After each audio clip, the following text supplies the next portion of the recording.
qui n'a pas donné ni pouvoir, ni justificatif, ni quoi que ce soit, c'est Nadège Bordeaux. Bon, on ne voit plus depuis un petit moment, mais il faut signaler quand même qu'elle a 2 boulots pour payer toute seule sa maison. Et donc, c'est vrai que ça rend les choses un peu plus compliquées maintenant, puisqu'elle travaille le soir après avoir fini sa journée de travail. Voilà. Alors, absent, excusez, Chantal, Catherine, Bertrand, Aurélie, Nadège et Jean-Jacques qui nous a prévenu. Jean-Jacques n'a pas donné de pouvoir, apparemment. Il ne vous a pas donné. Ça, c'est pour signer. Bon, t'as un pouvoir qui... Non, il cherche son style. Non. Voilà. Il nous faudrait un secrétaire ou une secrétaire de séance. Allez, Fabrice. Fabrice, secrétaire de séance. OK. Donc, le point numéro 1, c'est l'approbation du dernier conseil municipal, qui était le conseil municipal du 25 juin. Donc, nous sommes au premier conseil de la rentrée des classes municipales, on va dire. Et la convocation datée du 18 juin, alors du jour, on avait lecture. On avait donc lecture approbation du précédent compte rendu de conseil municipal, une délibération sur les affaires scolaires, particulièrement sur la modification du règlement intérieur de la garderie périscolaire, du restaurant scolaire et de la pause méridienne. Donc le vote s'est exprimé à donc l'unanimité des 12 élus présents. Pour donc voilà, il est en double. Il est en flip. Il est tout assigné. Il n'y avait que ça. Il n'y avait qu'un point, j'avais oublié. Oh, c'est rapide, c'est bien. Est-ce que quelqu'un a des observations à faire sur le compte-rendu que vous avez reçu? Il avait été envoyé, c'est bon. Ok. Donc, c'est Nathalie qui va signer avec moi. Donc, je signe. Et puis, je te passe. T'as un stylo? Oui.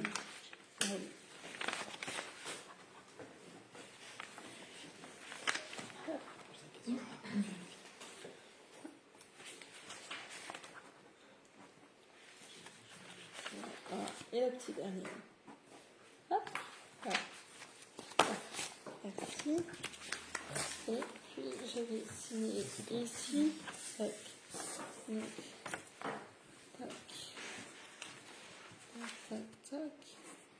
Tac, tac. Et c'est tout.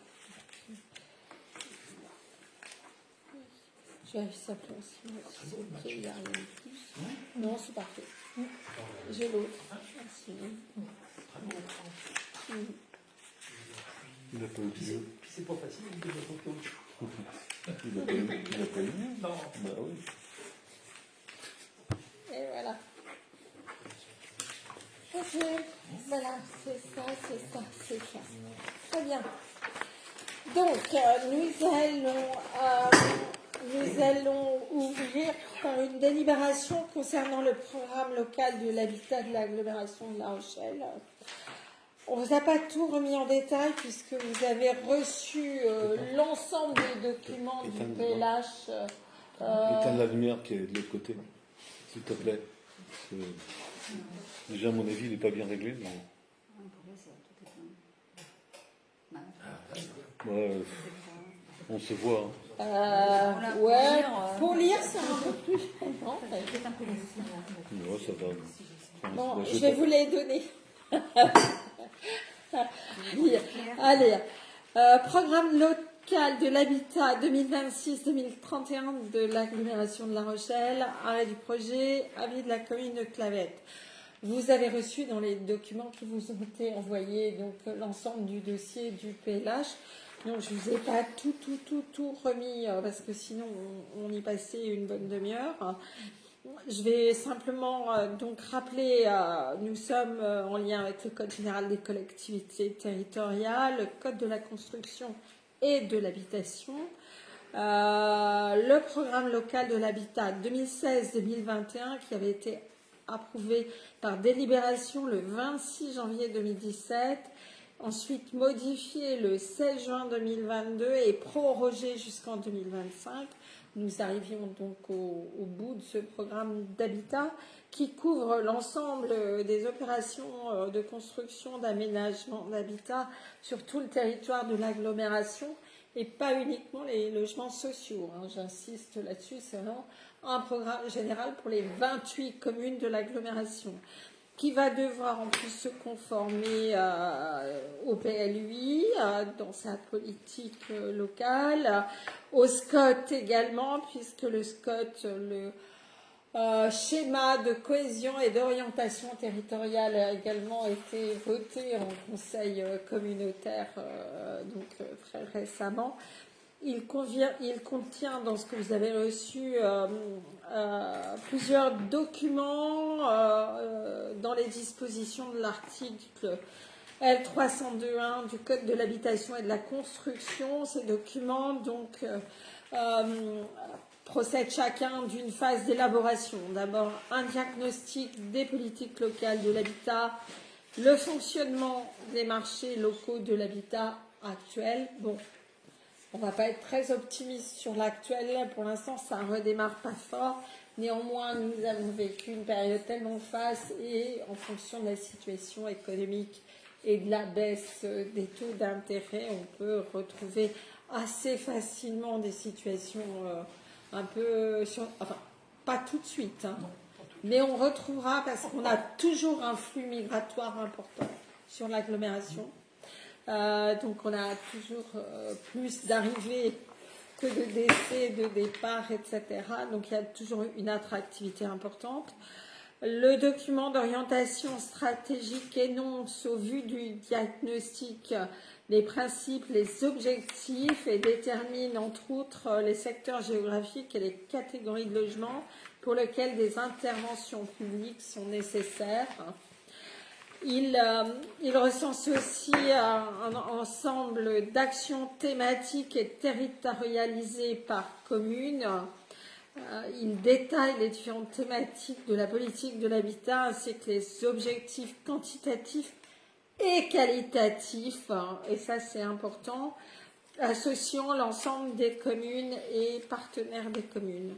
Considérant que le projet de PLH s'appuie d'une part sur des éléments de connaissance rassemblés par expérience le long d'une phase de diagnostic et précédemment dans l'exercice du dernier PLH jusqu'à cette année. Il y a également un large travail partenarial qui a été donc engrangé et mené avec l'ensemble des représentants des communes, des acteurs de l'habitat du territoire, les services de l'État aussi qui sont fortement impliqués pour construire de l'habitat, vu que nous avons un manque certain sur, entre autres, de logements sociaux sur l'ensemble du territoire national d'ailleurs. Considérant qu'au regard du diagnostic établi, des enjeux identifiés, de l'ensemble des échanges partenariaux réalisés, les objectifs de production retenus sont au minimum pour la commune de La Rochelle de 1600 logements par an, dont 578 logements sociaux et 235 logements en accessibilité abordable.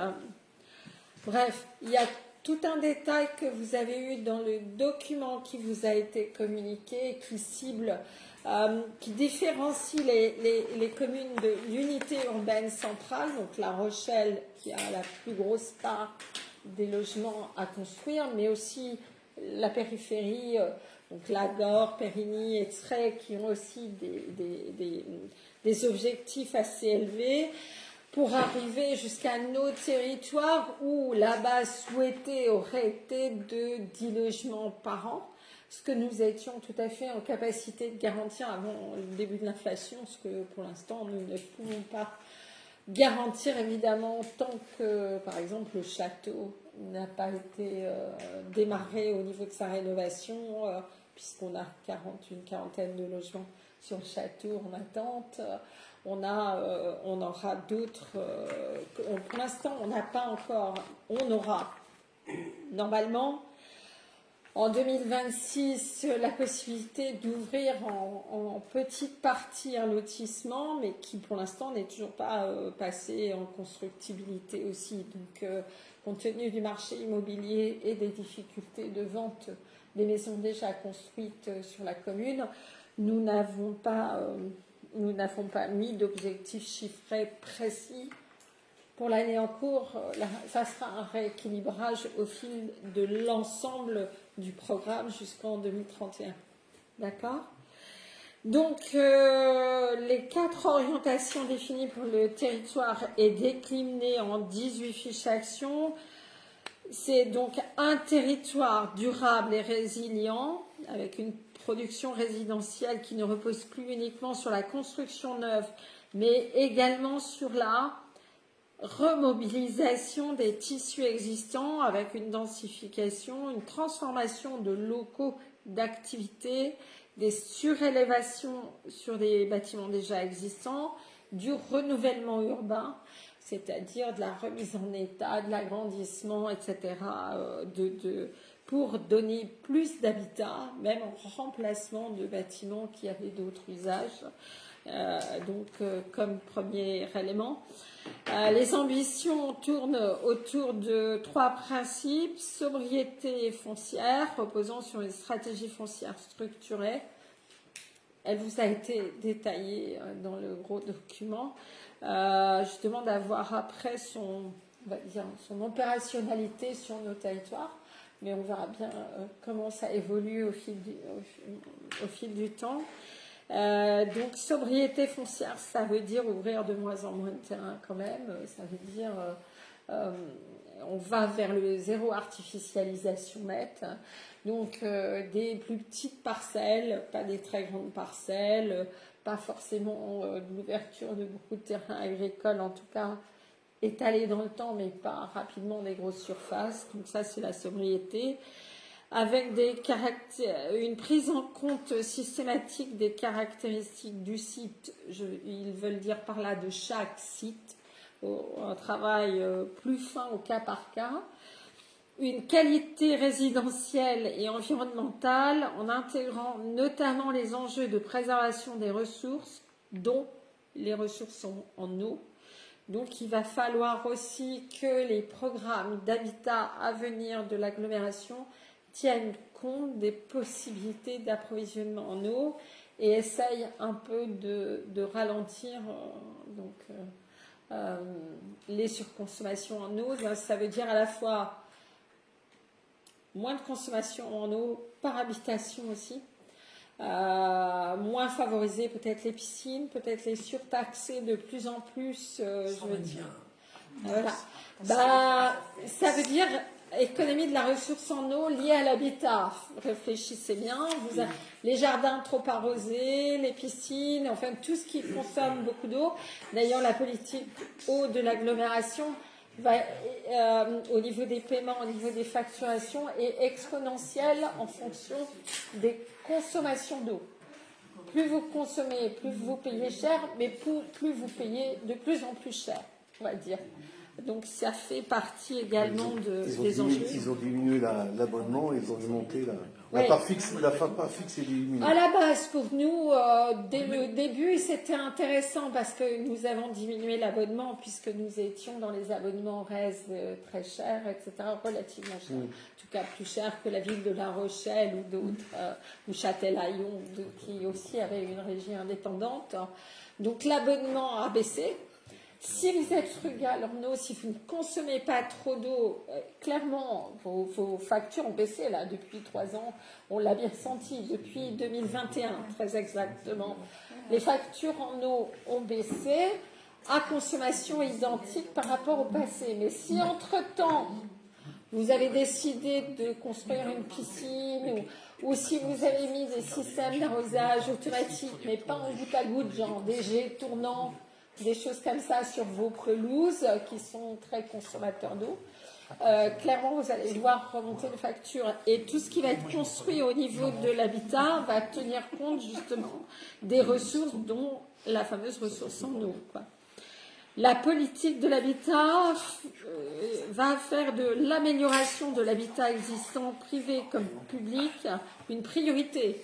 Isolation thermique également, en articulation avec le PCAET, alors plan climat, air, énergie territoriale, parce qu'il y a des acronymes derrière. L'orientation numéro 2, c'est territoire attractif, proposant une offre résidentielle diversifiée et régulée qui correspond à des constructions d'habitat sociaux, pas sociaux, béguinage, mixte, solidarité, qui tient compte du vieillissement de la population, etc. C'est ce que ça veut dire, l'offre résidentielle diversifiée et régulée, donc suivant les communes. Et des dimensions permettant de répondre aux besoins des ménages, modestes et intermédiaires, c'est le fléchage. Des logements locatifs en accession permettant de répondre à des besoins résidentiels à toutes les étapes de la vie et de soutenir le développement économique du territoire pour fournir suffisamment de main-d'œuvre pour toutes les entreprises du territoire, donc pas que des logements chers. Un marché de logements locatifs privés régulé au service des habitants. Voilà.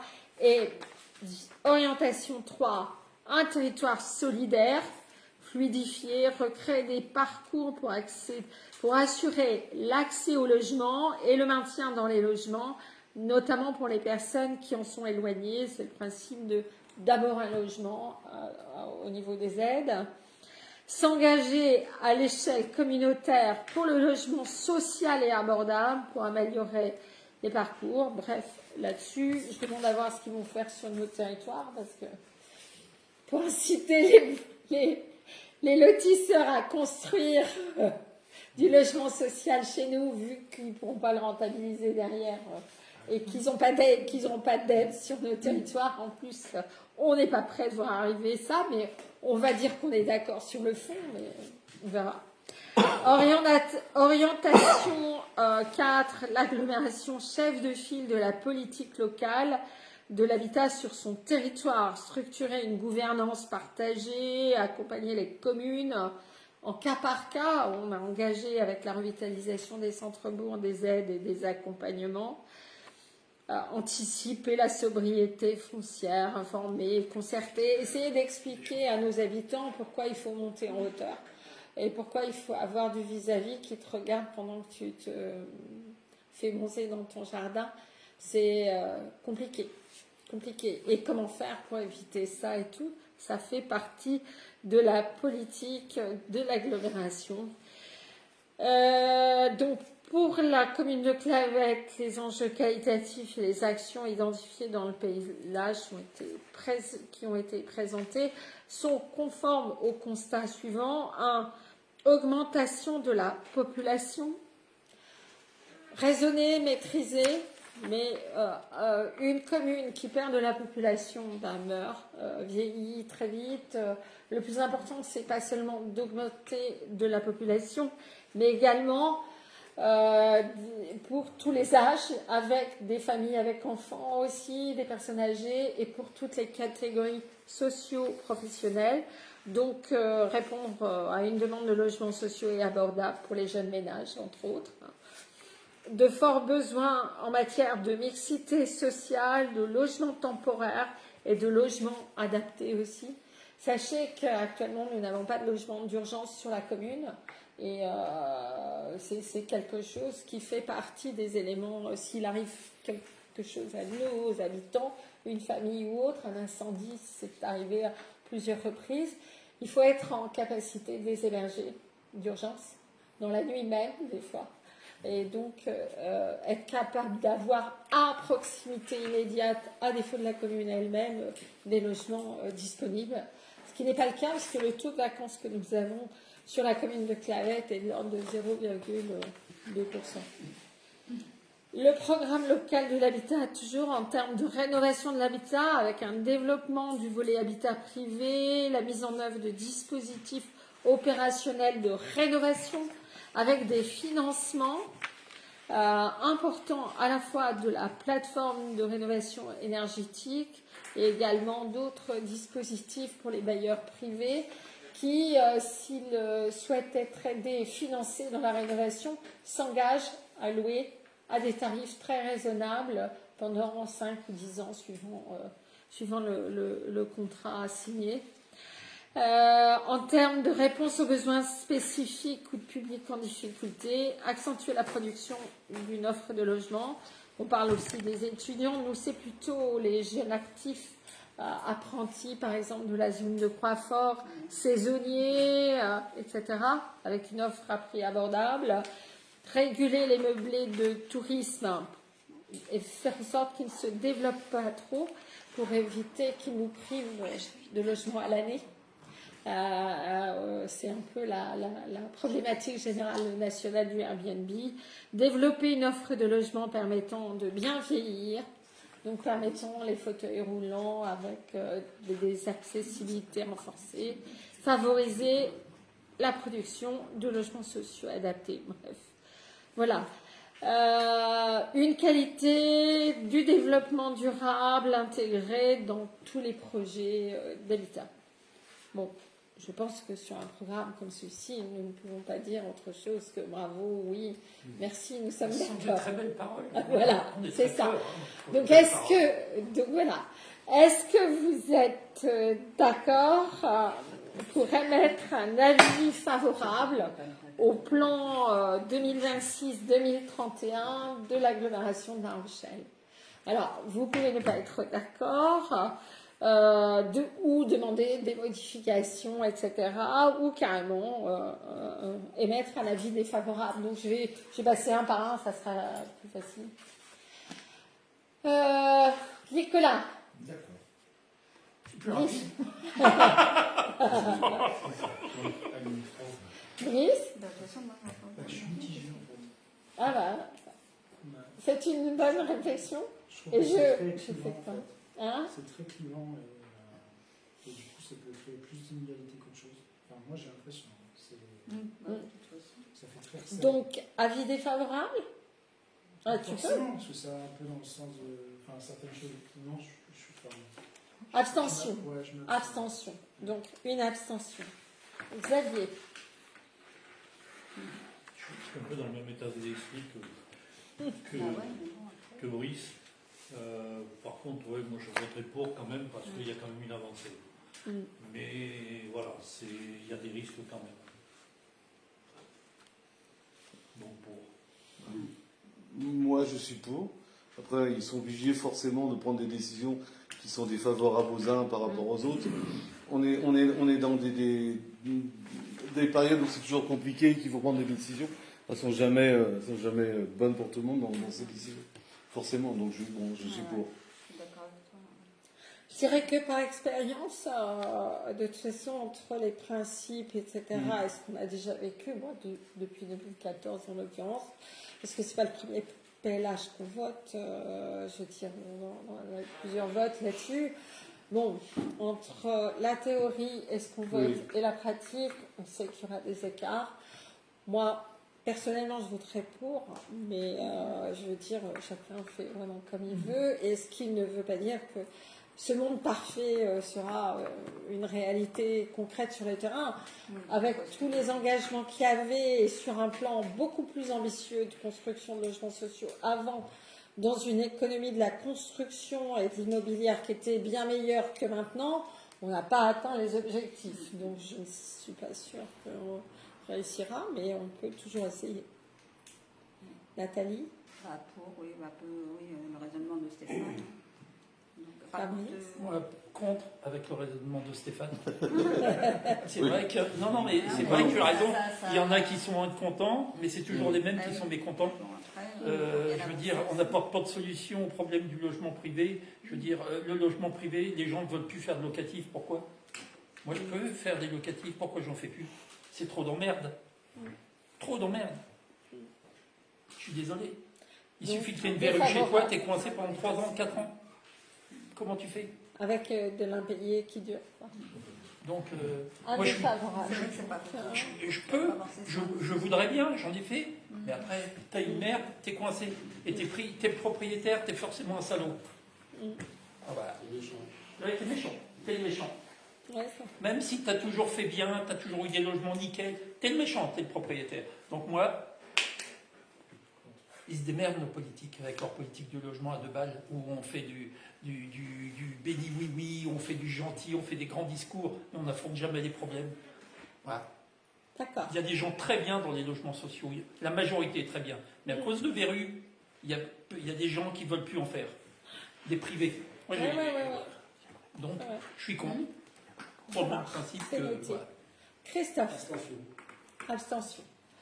Donc, un vote contre, 2 abstentions.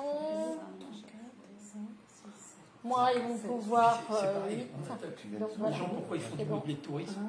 Au bout de 15 jours, ils sont peinards. Ils sont pas emmerdés. Parce qu'au lieu de les stigmatiser, essayons d'analyser pourquoi. Voilà. Donc 7 votes pour, un contre, 2 abstentions. Merci beaucoup.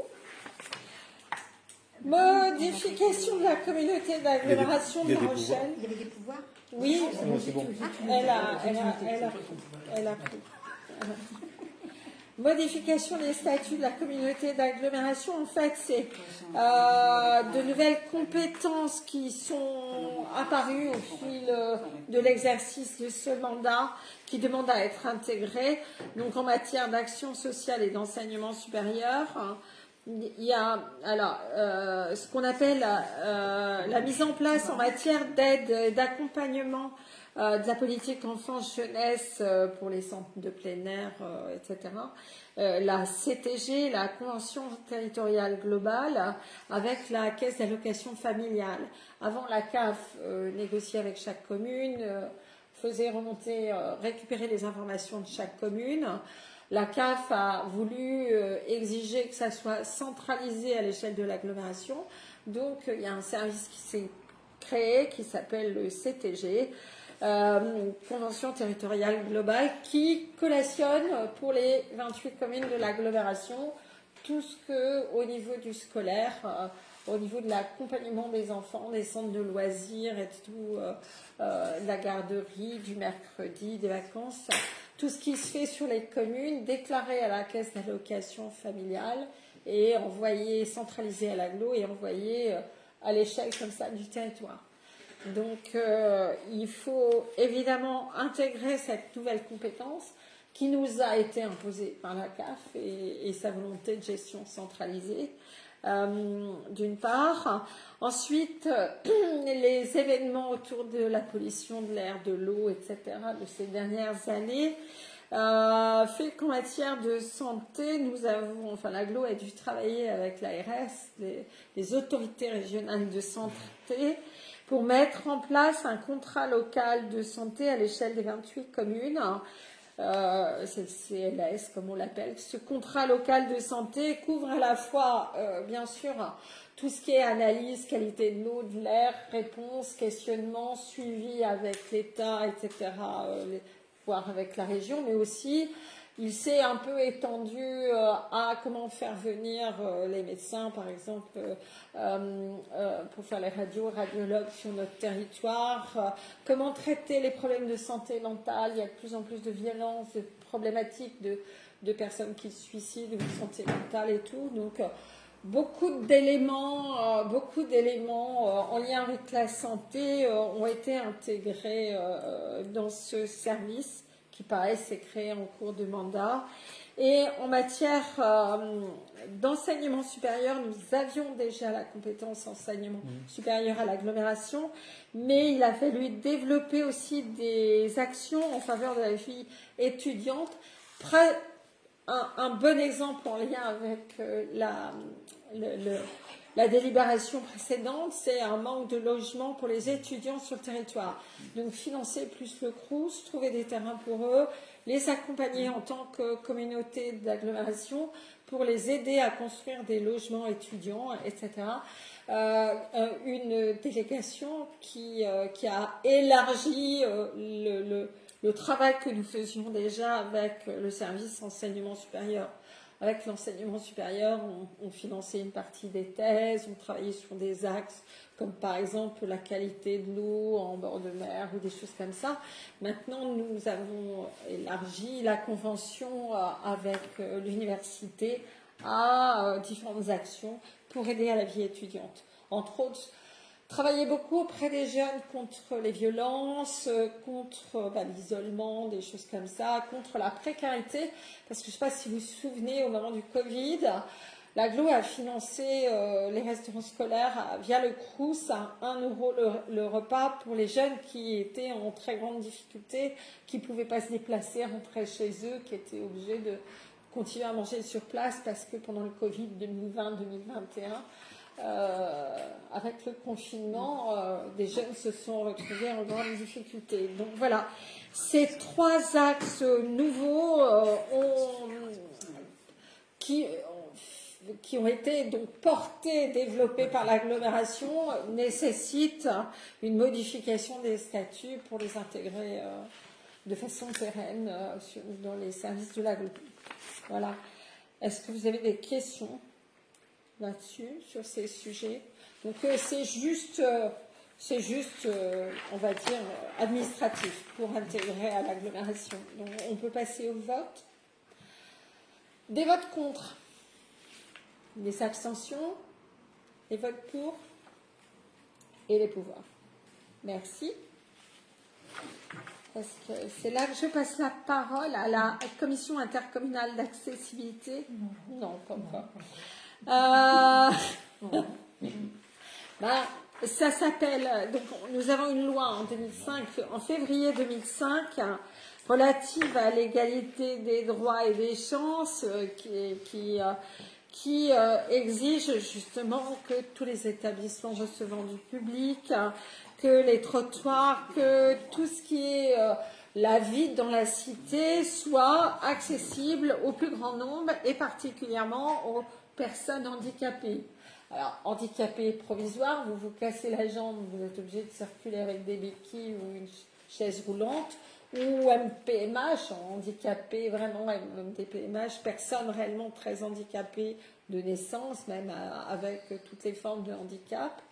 Donc, toutes ces commissions d'accessibilité sont consultatives. On a eu pas mal de lois sur lesquelles nous avons travaillé pour rendre tous nos bâtiments accessibles, nos bâtiments recevant du public en tout cas, de même avoir des toilettes en rez-de-chaussée, de même avoir... la mairie en est le bon exemple. Les travaux qui vont commencer cette semaine, mercredi, pour l'accessibilité de l'église, en est un exemple aussi. Donc, on arrive un peu à expiration de ce qui avait été décidé en 2007, quand la première commission avait été installée. Le 23 février 2007, il nous faut à nouveau, pour chaque commune, décider d'un représentant, un titulaire et un suppléant. Il se trouve que on voulait vous poser la question, qui est volontaire alors, les commissions d'accessibilité se réunissent assez peu. Les volontaires ne sont pas là ce soir. On va mettre les absents titulaires. Ça sera plus pratique. Donc en fait, je dis de toute façon que les commissions se réunissent assez peu. Elles se réunissent au maximum une fois par trimestre, enfin, parfois une fois par an, suivant les sujets, etc. Et chaque commune donc a un représentant, mais l'AGLO a aussi son représentant, le président de l'AGLO, les vice-présidents liés à l'habitat, au transport, à la voirie et aux bâtiments communautaires sont d'office dans cette commission, etc. Bref, qui est volontaire? Xavier, titulaire. D'accord. Très bien. Et il nous faut un suppléant ou une suppléante. Comme nos mandats se terminent au mois de mars. Suppléante? De toute façon, il y aura un vote pour le nouveau conseil après. Donc là, vous finissez le mandat. Voilà. Suppléant, si. Suppléant. Si tu veux. C'est bien. Stéphane suppléant, Xavier titulaire. Personne Il n'y a pas beaucoup de parité d'autre là-dedans. Ah bah, Hein il y a que Nathalie. Bah oui, c'est pas. Moi, je Il remarque, y a que moi. on veut la parité, on veut la parité. mais- Non, tu sais pas que tu veux la parité, c'est que tu obliges. C'est pas pareil. Maintenant, ouais, attendez. Pas de regret, Christophe, pas de regret. Non. Nicolas, il serait bien tenté, mais pour 6 mois, il n'a plus envie. Ah oui, pour 6 mois, après, je fais le corps. Voilà. Ok, donc, est-ce qu'on va passer au vote? Est-ce que tout le monde est d'accord pour que Xavier soit titulaire et Stéphane suppléant? Oui, bien sûr. Voilà, tout le monde est d'accord. Pas de vote contre, Non. pas d'abstention. Non plus. Ça marche. Il pourrait Suivant. changer d'avis. Modification des statuts du CIVOM de la Plaine de Nice. Alors là aussi, c'est statutaire, mais ça existe déjà. On aide déjà les publics en difficulté. Donc, pour la réécriture, il y avait des choses, des actions portées par le CIVOM qui ne figurent pas dans les statuts, comme pour l'agglomération récemment. Donc, entre autres, le fonds d'aide au projet scolaire, qui est déjà existant depuis longtemps, on donne 10 euros par enfant pour accompagner les projets scolaires depuis déjà 2014. Ça n'a pas augmenté, ça n'a pas descendu non plus. Mais c'était pas inscrit, donc là c'est pour l'écrire. Et la constitution d'un fonds d'aide au RASED. Le RASED travaille sur une enveloppe budgétaire restreinte pour aider à accompagner les enfants en difficulté scolaire. Les accompagner aussi au niveau psy, au niveau écriture, pour tous les enfants en fonction de toutes leurs pathologies éventuelles, de toutes leurs problématiques éventuelles. Donc la constitution d'un fonds d'aide, alors ce ne sont pas des sommes énormes, mais ce sont des sommes qu'il faut quand même intégrer, qui permettront, d'acheter un ordinateur pour les membres du RASED, parce qu'il y a déjà 3 psychologues sur notre territoire, pour, entre autres, l'école de Clavette, la Jarry, Montroy, Bourgneuf et tout sur un territoire pas énorme, on va dire, en nombre d'enfants. Il y a 3 personnes au RASED, sauf qu'elles n'ont pas d'ordinateur, elles n'ont pas de téléphone portable. L'État ne finance pas, c'est l'État qui a mis en place le RASED, qui salarie les psychologues en question, qui salarie le personnel, puisque c'est pas que des psychologues, il y a quelqu'un qui est là aussi pour réapprendre à écrire ou à lire, etc. Mais ça permettra, cette aide ponctuelle, permettra à l'échelle de chaque commune, en fonction du nombre d'enfants, donc d'accompagner un peu mieux les équipes du RASED, qui seront plus efficaces auprès des enfants. Voilà. Sachant que ça n'augmentera pas la contribution financière, s'il vous plaît. La contribution financière actuelle est de 31 euros par habitant au CIVOM, donc ça ne se rajoutera pas à cette contribution financière. Ça reste clairement dans l'enveloppe. C'est juste à intégrer dans les statuts du CIVOM. D'accord? Des votes contre? Non, on modifie les statuts. On modifie les statuts. Bien ça. Tout le monde est d'accord? Des votes pour? Tout le monde? Ok, ça marche. Unanimité, merci. Présentation et approbation de la redevance d'occupation du domaine public, GRDF. Le prix a baissé, on voit qu'ils sont ric-rac. Avant, il n'y avait pas 320 la dernière fois. Ah bon, ça n'a pas augmenté alors. Non. Ça ne suit pas l'inflation, quoi. 288 euros pour que GRDF, voilà, occupe le réseau public, enfin, tout ce qui passe sur le territoire communal. Ils ont des ronds. Ouais, mais ils n'augmentent pas la participation. Mais en tout cas, est-ce que vous êtes d'accord pour qu'on les facture, pour toucher les sous? À l'unanimité. Merci. Hop. Aménagement de sécurité le long de l'église. Là, je vais donner la parole à monsieur Xavier Lalonde, donc délégué à la voirie et au réseau, qui va nous présenter les travaux qui démarrent. Donc, je vous rappelle que la création d'un plateau ralentisseur et l'aménagement d'un parvis devant l'église, cette opération est inscrite au budget 2025. C'est l'entreprise Eurovia mandatée par le département pour la réalisation de ces travaux, l'entreprise Eurovia étant titulaire du marché départemental. Suite au constat des remontées d'humidité par capillarité sur le mur de l'église, il est nécessaire de réaliser des travaux complémentaires afin de les assainir. Et afin de mieux coordonner ce chantier, je précise que l'entreprise Eurovia a été sollicitée par mon soin. Ils nous ont présenté un devis d'un montant de 6 906 € relatif aux travaux de gestion du pluvial par drainage et à la réfection du réseau d'écoulement, d'une partie du réseau d'écoulement. Nous avons fait une commission voirie en date du 15 septembre 2025 qui a émis un avis favorable. Je vous demande donc de bien vouloir délibérer et de valider le devis d'entreprise Eurovia d'un montant de 6 906 €, d'autoriser Madame le maire à signer le présent devis, et je vous précise que les crédits sont inscrits en fonctionnement à l'article 615-221 sous l'intitulé Bâtiment public. Avez-vous des questions? Non. Passer au vote. Qui vote contre? Des abstentions? Des votes pour? Merci. Tu vas continuer pour les travaux d'enfouissement et de dissimulation des réseaux extérieurs, pour l'instant à Croixfort. C'est par rapport à des budgets, les devis qui nous ont été proposés avant que les trottoirs soient refaits. Il nous faut enfouir les réseaux. Tout à fait. Donc on va commencer par la reprise de l'éclairage public. Je vous rappelle la délibération numéro 22/11/2023-01 relative à l'approbation et l'autorisation de signature de la convention numéro D1754-23-161-135 de travaux de dissimulation des réseaux de communication électronique. Vous avez un devis qui a été présenté, devis du syndicat départemental d'électrification et d'équipement rural, relatif à la reprise de l'éclairage public sur la RD 108, au dit Croixfort. La contribution de la commune de Clavette est de 18 556,96 €.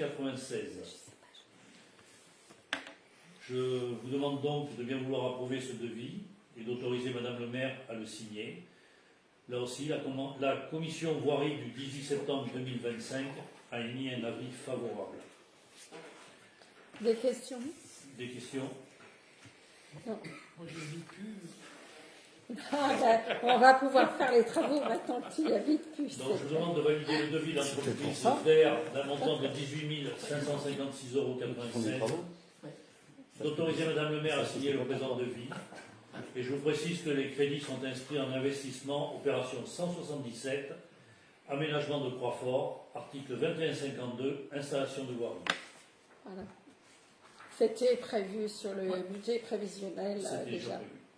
Des votes C'est même contre, moins cher que ce qu'on avait prévu. des abstentions, des votes pour. Unanimité. J'ai cru que Fabrice allait voter pour. Merci. J'ai cru que Fabrice allait La voter pour. suite, toujours à Croixfort, toujours au Alors, je clavier vais là-dedans. continuer. Donc, je vous rappelle toujours la même délibération, 22/11/2023-01, relative à l'approbation et l'autorisation de signature de la convention D1754-23-161-135 de travaux de dissimulation des réseaux de communication électronique. Je vous fais part aussi de la convention SDER pour la réalisation des travaux de génie civil annexe télécom. Je vous rappelle que ces travaux sont toujours sous la maîtrise d'œuvre SDER. Le génie civil télécom étant donné en maîtrise d'œuvre au syndicat départemental par Orange pour tous ces travaux. Le devis relatif au génie civil annexe télécom avec effacement ER 109 1002 sur la RD 108 à Croixfort. La contribution de la commune de Clavette est de 15 129,30 €. Je demande donc au conseil municipal de bien vouloir approuver et valider cette convention et le devis afférent et d'autoriser Madame le maire à les signer. Je rappelle également que la commission voirie du 18 septembre 2025 a émis là aussi un avis favorable. Et je vous demande donc de bien vouloir délibérer et d'approuver la présente convention SDER pour la réalisation des travaux de génie civil annexe télécom, de valider le devis de l'entreprise SDER d'un montant de 15 129,30 €, d'autoriser Madame la maire à signer la présente convention ainsi que le devis afférent. Et je précise que ces crédits sont inscrits également en investissement opération 177, aménagement de Croix-Fort, article 2152, installation de voirie. Sur le budget prévisionnel 2025. Y a-t-il des questions? Donc on va passer au vote. Qui vote contre? Des abstentions? Des votes pour? Merci beaucoup. Bien. Admission en non-valeur de créances irrécouvrables. Je vais passer la parole à Brice qui va nous présenter des paiements qu'il va nous falloir annuler, des factures qu'il va nous falloir annuler, on va dire. Oui, c'est ça. Les titres. C'est ça. Du coup, au niveau des admissions non-valeur de créances irrécouvrables, vu l'instruction budgétaire et comptable M57, notamment la procédure relative aux créances irrécouvrables, et considérant l'état des produits recouvrables dressés par le comptable public, considérant sa demande d'admission en non-valeur de la créance n'ayant pu faire l'objet de recouvrement après mise en œuvre de toutes les voies d'exécution. Alors généralement les motifs en fait sont des montants qui sont inférieurs au seuil de poursuite ou des déménagements ou des poursuites sans effet aussi. Considérant que les dispositions prises lors de l'admission en non-valeur par le conseil municipal ont uniquement pour objet de faire disparaître de la comptabilité les créances irrécouvrables, Monsieur, donc moi-même, rappelle que les titres de recettes sont émis aux usagers pour les sommes dues sur le budget primitif de la commune. Certains titres restent à payer malgré les diverses relances du trésor public. Il convient de les admettre en non-valeur. Donc je vous donne lecture de l'état de la somme irrécouvrables établie par Trésorier en date du 26 mai 2025. Du fait de l'insolvabilité du débiteur figurant sur cet état, il revient à la charge de la commune la somme de 194,37 € des créances irrécouvrables. Donc après avoir... voilà, si vous avez des questions. Oui, juste signaler que l'année dernière, on avait passé une non-valeur pour un montant de 7 €. En général, on passe tous les 2-3 ans. Les sommes sont infimes. Le Trésor public, relancé par notre service comptabilité, cherche à trouver des solutions tant que les familles qui doivent de l'argent sont encore sur le territoire. C'est des sommes en fait, qui sont relativement anciennes. Ouais. La plupart datent de 2020-2021. Ouais. Donc au bout d'un moment, dès que ça ne donne plus d'effet, en fait, on Surtout- les abandonne, quoi. Surtout que la plupart du temps, les personnes ont disparu sans laisser d'adresse et ne sont plus... Les frais de recouvrement sont plus chers que les Ouais. sommes demandées. Ouais. Une question Non. spécialement. Donc, je demande au conseil municipal de se décider sur le fait de prononcer l'admission en non-valeur du titre recouvrable figurant sur le terme présenté par le trésorier de la commune, de préciser que ces crédits sont imputés à l'article 654.1 perte de créances irrécouvrables et de confirmer que cette somme est prévue au budget communal de 2025. Est-ce qu'il y a des contre? Des abstentions? C'est votre pour? C'est bon. Vote pour? Merci. Alors, je vais passer la parole à Stéphane Gopou, donc troisième adjoint en charge de l'environnement, des espaces verts, cadre de vie et transition énergétique, qui va nous parler des jardins partagés. Ouais, c'est la mise à disposition d'un terrain communal pour l'exploitation de jardins partagés, validation du contrat de location et adoption du règlement et de la charte. Alors, un rappel sur la décision numéro 2023-01 portant acquisition d'un bien par droit de préemption urbain de la parcelle AA numéro 112, passage des jardins. La décision numéro 2023-03 portant l'acquisition d'un bien par droit de préemption urbain de la parcelle AA numéro 113, passage des Jardins. La délibération numéro 6-09-2023-11 relative à la décision modificative numéro 4 du BP pour l'acquisition de la parcelle numéro AA 112. C'est le budget prévisionnel. Hein. Tout ça, ça fait référence aux achats de terrain.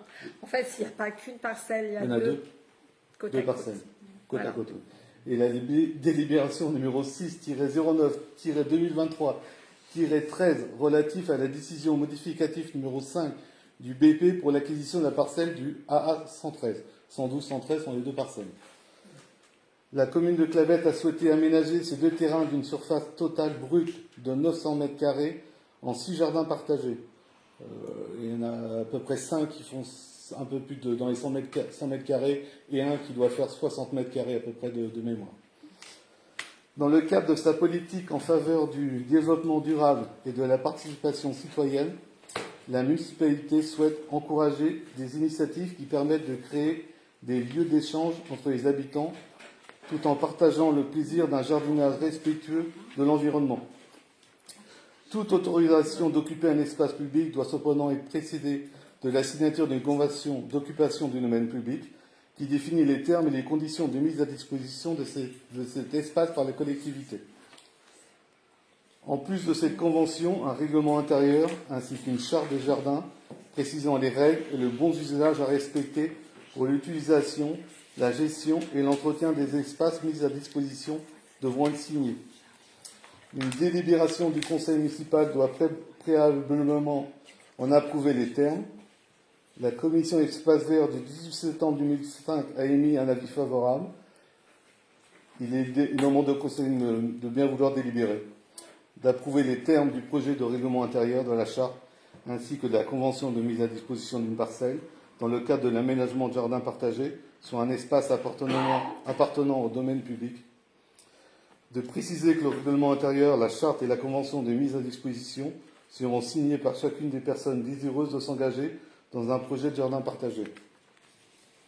Il y a eu une commission le 18 septembre dernier qui a validé, donc qui a travaillé et validé sur... Qui a émis 3 modifications sur le règlement. Qui ont été intégrées, donc à ce qui vous a été renvoyé et proposé. On peut passer au vote. Des questions avant le vote? Non. Donc des votes contre, des abstentions, des votes pour. Merci. À l'unanimité. Bien, il est 21h40. 21h40, je déclare levée. Terminée la séance du